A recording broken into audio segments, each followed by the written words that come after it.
உங்களுக்கு ஒருத்தங்களை பிடிச்சிருக்கு அப்படின்னா அதை போய் சொல்கிறதுல தப்பு கிடையாது. எனக்கு உங்களை பிடிச்சிருக்கு அப்படின்னு சொல்கிறது. பட் ஒரு ரிலேஷன்ஷிப்குள்ள மெயினான விஷயம் என்ன அப்படின்னா, நீங்கள் வந்து ரிலேஷன்ஷிப்குள்ளே இருக்கிற பிரச்சனை, அதாவது relationship is different from friendship. அதுதான் நம்மளுக்கு பிடிச்சிருக்கு அப்படின்னா அது உடனே நம்ம பார்ட்னருக்கும் பிடிக்கணுன்ற அவசியம் இல்லை. இந்த மாதிரி எக்ஸ்ட்ரா மேரிட்டல் அஃபேரை பற்றி நிறைய விஷயங்கள் பேசிகிட்டு இருக்காங்க. மெயின் திங் என்ன அப்படின்னா, செல்ஃப் கேர் வியூவர்ஸ் எல்லாருக்கும் ஒரு ஹாய் ஹலோ வணக்கம். எல்லாரும் நல்லா இருப்பீங்கன்னு சொல்லி நினைக்கிறோம். நாங்களும் ரொம்பவே நல்லா இருக்கும். இன்னைக்கு எந்த டாபிக் பத்தி நம்ம பேச போறோம் அப்படின்னு சொல்லி பாத்தீங்கன்னா, பொதுவாக இந்த லவ் பண்ற பசங்களுக்கோ பொண்ணுங்களுக்கோ அவங்க லவ் போய் சொல்றதுக்கே தைரியம் இருக்காது. அதனால ஃப்ரெண்ட்ஸோட ஹெல்ப் கேட்பாங்க. அதனால நிறைய விஷயம் வந்துட்டு என்ன சொல்றது, ஒரு குழப்பமான சுச்சுவேஷன்ல கொண்டு போய் நிறுத்திடும். ஸோ அதை எப்படி நம்ம தடுக்கலாம் அப்படிங்கிறத பத்தி தான் இந்த வீடியோவில் நம்ம டிஸ்கஸ் பண்ண போறோம். ஸோ அதுக்காக இன்னைக்கு நம்ம கூட யார் இருக்காங்க அப்படின்னு சொல்லி பாத்தீங்கன்னா, சைக்காலஜிஸ்டான வெனிலா மேம் தான் இருக்காங்க. அவங்கள நம்ம வெல்கம் பண்ணிடலாம். வணக்கம் மேம். வணக்கம் மேம். நான் முன்னாடியே சொன்ன மாதிரி லவ் பண்றாங்க, அது போய் சொல்றதுக்கு வந்துட்டு பயந்துட்டு ஃப்ரெண்டு கிட்ட நீ எப்படியாவது போய் இந்த லெட்டரை கொடுத்துரு, இல்லை நான் லவ் பண்றேன்னு நீ போய் சொல்லு அப்படின்னு சொல்லுவாங்க. பட் கடைசியில பார்த்தா அந்த பொண்ணோ பையனோ தைரியமா வந்து சொல்லியிருக்கேன் நான் ஒன்னையே லவ் பண்றேன் அப்படின்னு சொல்லிட்டு அப்படியே உள்டாவா வந்து மாறிடுது. இது நிறைய சீன் வந்து நம்ம கேள்விப்படுறோம். நிறைய படங்கள்ல கூட இது ஒரு சீனா கூட வந்துட்டு வச்சிருக்காங்க. ஸோ இந்த மாதிரியான சீன்ஸ் வந்து நம்ம எப்படி மேம் தடுக்கலாம்?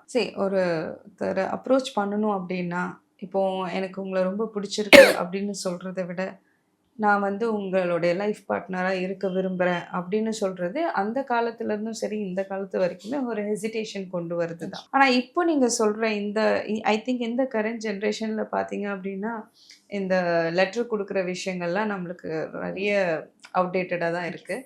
பட் ஃப்ரெண்ட்ஸ் மூலயமா சொல்கிறதோ இல்லை வேறு யாரையாவது வந்து ட்ரிகர் பண்ணி சொல்கிறதுன்றதை விட, ஃப்ரெண்ட்ஸ் வந்து அங்கே லவ் இருக்கா இல்லையான்னு தெரியாமையே லவ்வை ட்ரிகர் பண்ணி விட்டுறவங்களும் இருக்கிறாங்க. ஸோ யாராவது உங்களை பார்க்கும்போதே அவங்க ஒன்று பார்க்குறாங்க, மேபி அவங்களுக்கு உங்கள் மேலே இன்ட்ரெஸ்ட் இருக்கலாம் அப்படின்ற ஒரு விஷயம் வந்து மேபி இன்ஃப்ளூயன்ஸ் ஆகுது ஃப்ரெண்ட்ஸோட. ஸோ அவங்க மூலயமா கொண்டு போய் சொல்கிறதுன்றது வந்து ஐ திங்க் ஒரு ஸ்ட்ரெயிட் ஃபார்வர்டான அப்ரோச்சாக இருக்காது.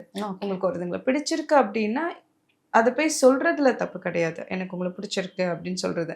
பட் அவங்க அதை அக்செப்ட் பண்ணிக்கல அப்படின்னும் போது அதை வந்து நீங்கள் வந்து ஜென்யூனாக அக்செப்ட் பண்ணிவிட்டு விலகிடணும்.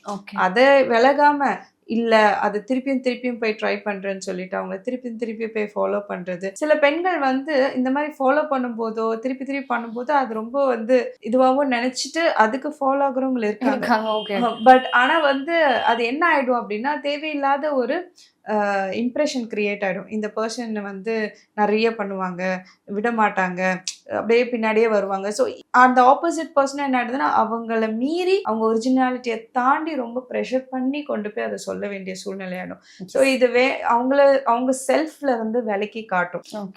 இது வந்து என்னன்னா ஓவர் எக்ஸ்பெக்டேஷன்ஸையும் அதிகப்படுத்தும். Okay ma'am. இப்போ பார்த்தீங்க அப்படின்னா, லவ் பண்ணுறாங்க, இல்லை ஒரு பொண்ணை பிடிச்சிருக்கு, ஒரு பையனை பிடிச்சிருக்கு அப்படின்னா ஃபர்ஸ்ட் வந்துட்டு அவங்க அதை டிஸ்கஸ் பண்ணுறது அவங்க ஃப்ரெண்ட்ஸ் கிட்டே தான் இருக்கும். இந்த மாதிரி எனக்கு ஒரு இன்ட்ரெஸ்ட் இருக்குது, அவங்களுக்கு என்னை வந்துட்டு பிடிச்சிருக்கா பிடிக்கலையான்றது எல்லாமே வந்துட்டு அவங்க கிட்ட தான் வந்து டிஸ்கஸ் பண்ணுவாங்க.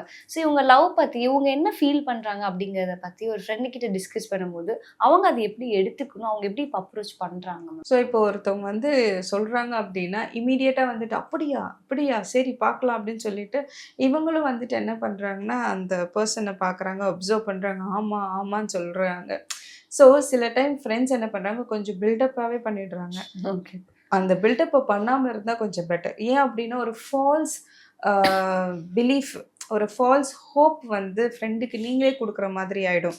ஸோ அந்த பர்சன் யார் லவ் பண்ணுறாங்களோ இல்லை யார் வந்து ஒருத்தவங்களோட அட்ராக்ட் ஆகி ஃப்ரெண்ட்ஸ் கிட்ட அதை டிஸ்கஸ் பண்ணும்போது இந்த ஃப்ரெண்ட்ஸ் ஜாலியாக சொல்கிற விஷயங்கள் கூட மேபி அவங்களுக்கு வந்து ஒரு ஹோப் கொடுத்து அது தேவையில்லாமல் ஒரு பிரேக்கப்பில் கொண்டு போய் நிறுத்திடுச்சு, இல்லை அந்த லவ் ஃபெயிலியரில் கொண்டு நிறுத்திடுச்சு அப்படின்னா தென் அந்த பர்டிகுலர் பர்சன் தான் வந்துட்டு அந்த பெயினை அனுபவிக்கணும். இந்த ஃப்ரெண்ட்ஸ் வந்து கொஞ்சம் காஷியஸாக இருந்தால் பெட்டராக இருக்கும். Okay ma'am.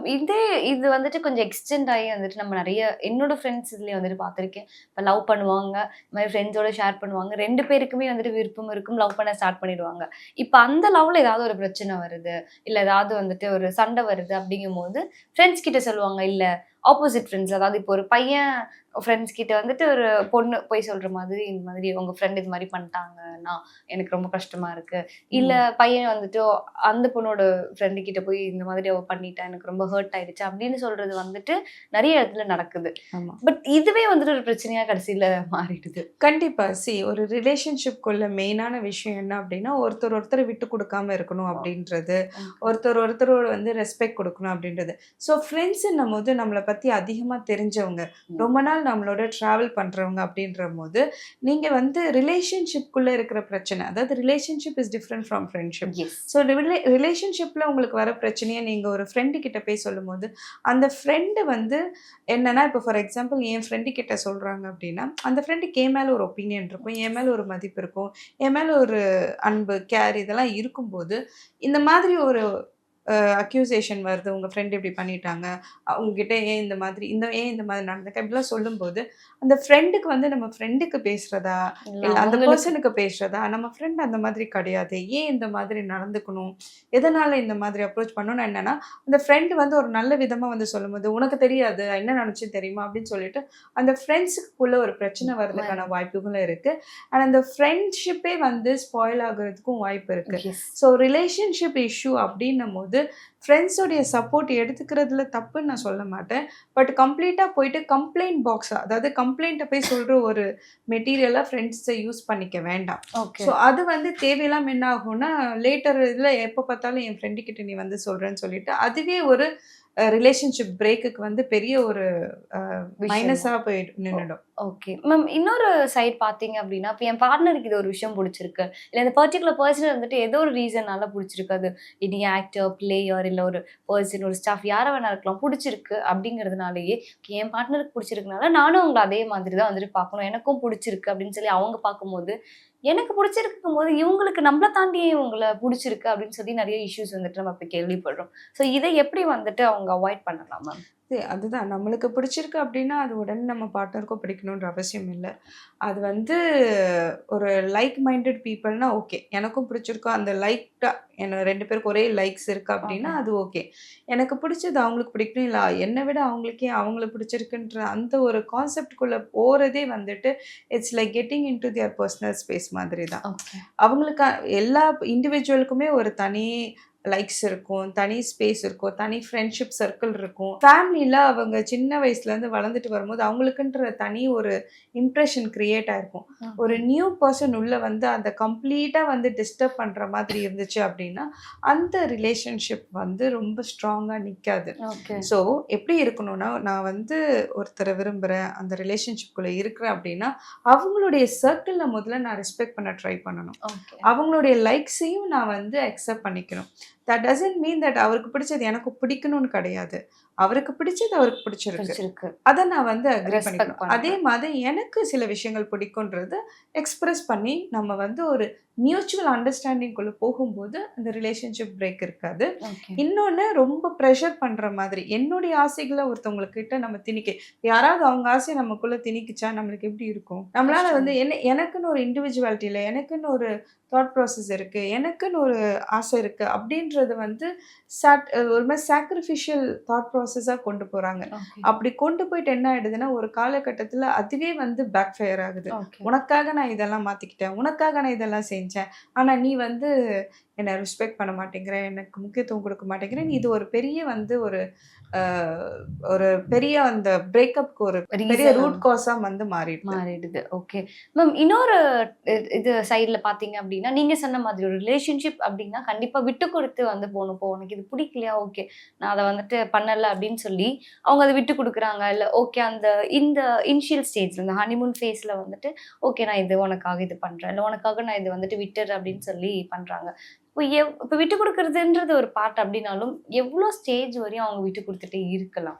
விட்டு குடுக்குறத வந்து அந்த பார்ட்னர் வேல்யூ பண்ணாங்கன்னா விட்டு குடுங்க. விட்டு குடுக்கலாம். ஓகே. இன்கேஸ் நீங்க விட்டு குடுக்குறத கூட அவங்களுக்கு புரியல. அவங்க அத வேல்யூ பண்ணல. எனக்காக தானே இவ இத வந்து விட்டா அப்படின்னு வேல்யூ பண்ணல. எனக்காக தானே இவரு வந்து இதெல்லாம் பண்ணாரு அப்படின்னு வேல்யூ பண்ண தெரியல அப்படின்னா, தென் அந்த சாக்ரிஃபைஸே வந்து இன்வாலிட் ஆயிடுது. ஓகே. அது வந்து அப்போ வந்து நீங்க எதுக்காக பண்றீங்கன்றதே புரியாம போயிடும்போது, அந்த பெர்சனே வந்து வேல்யூ பண்ணாம போயிடுற மாதிரி ஆயிடும். ஸோ உங்கள வந்து வேல்யூ பண்ணாம இருக்கிற ஒரு விஷயத்துக்கு நீங்க சாக்ரிஃபைஸ் பண்ணணும்னு அவசியம் இல்ல. மேம் இப்ப ரீசெண்டா விடாமுயற்சி படத்துல கூட வந்து ஒரு ஹஸ்பண்டும் ஒய்ஃபும் வந்துட்டு பிரிய போவாங்க. ஒய்ஃப்க்கு வந்துட்டு ஒரு அஃபேர் இருக்கும் அப்படிங்கிறதுனால. பட் இது ஒரு கேங் வந்துட்டு கடத்தி வச்சு ஒய்ஃப் கிட்ட உன் ஹஸ்பண்டுக்கும் அஃபேர் இருக்கு. அதுவும் உன் ஃப்ரெண்டோடயே வந்துட்டு இருக்கு அப்படின்ற மாதிரி தான் வந்துட்டு சொல்லுவாங்க.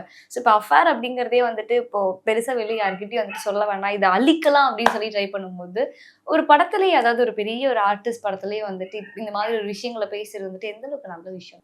இது வந்து அவங்க என்ன நினைக்கிறாங்கன்னா, மூவிஸ் வந்து இப்போ கரண்ட்டா நடக்கிற விஷயங்கள், சொசைட்டில என்னலாம் நடக்குதோ, அத வச்சு ஏதாவது ஒரு மெசேஜ் கொண்டு வரணும்னு ட்ரை பண்றாங்க. பட் என்ன ஆகுது அப்டின்னா, சம்டைம்ஸ் வந்து பீப்பிள் இதில இன்ஃப்ளூயன்ஸ் ஆகுறதுக்கு வாய்ப்பு இருக்கு. ஓ! இப்படிதான் இருக்கு. இந்த மாதிரிலாம் இருக்கு.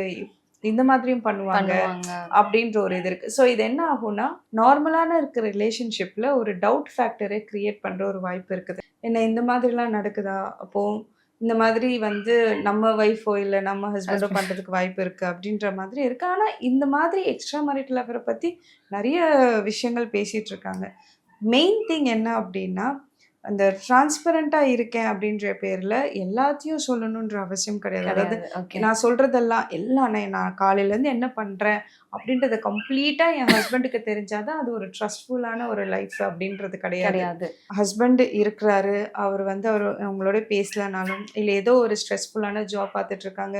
இல்ல அவர் ரொம்ப பிஸியா இருக்காங்க. என்ன மாதிரி ஒரு சூழ்நிலையிலுமே ஒரு தப்பான ஒரு விஷயத்துக்குள்ள போகாம, அவங்கள கண்ட்ரோல் பண்ணி, அவங்களோட எமோஷன்ஸ முடிஞ்ச அளவுக்கு பார்ட்னரோடயே டிஸ்கஸ் பண்ணி, ப்ராப்ளம்ஸ சார்ட் அவுட் பண்ணி, நீங்க வந்து ப்ரொடக்டிவா எடுத்துட்டு போயிட்டீங்க அப்டின்னா, இந்த மாதிரி ஒரு அஃபேர்க்குள்ள நீங்க போறது ரொம்ப கம்மியாயிடும். கம்மியாயிடும். ஸோ இது வந்து ஒரு ஆக்சுவலா நெறைய நடந்துட்டு இருக்கிறது தான். பட் இதுக்கு பின்னாடி நெறைய எமோஷனல் ட்ராமாஸ் அண்டர்கோ பண்றது, ஸ்ட்ரெஸ்ஃபுல்லான லைஃப் ஸ்டைலு அண்ட் ரொம்ப வந்து ஃபினான்ஷியல் ப்ரெஷர்ஸ் குடுக்குறது, இந்த மாதிரிலாம் இருக்கும்போது, ஒரு ஆறுதலா யாராவது பேச மாட்டாங்களான்ற அந்த எமோஷனல் சப்போர்ட்ட தேடி இருக்கும்போது தான் இந்த மாதிரிலாம் ட்ராப்ல ஃபால் ஆயிடுறாங்க. ஸோ கப்பிள்ஸ் முடிஞ்ச அளவுக்கு அந்த எமோஷனல் சப்போர்ட் ஈச் அதருக்கு குடுத்துக்கிட்டாங்கன்னா, மேபி இத நம்ம ரெட்யூஸ் பண்றதுக்கு வாய்ப்பு இருக்கு. Okay. Thank you so much ma'am. ஏன்னா வந்து நெறைய விஷயம் வந்துட்டு சொன்னீங்க. ஒரு ரிலேஷன்ஷிப் வந்துட்டு எப்படி நம்ம பில்ட் பண்ணணும். அதுல ஃப்ரெண்ட்ஸ வந்துட்டு எந்த ஸ்டேஜ் வரையும் நம்ம வச்சுக்கணும் அப்படின்ற மாதிரி நெறைய விஷயங்கள் வந்துட்டு ஷேர் பண்ணீங்க. Thank you so much. Thank you.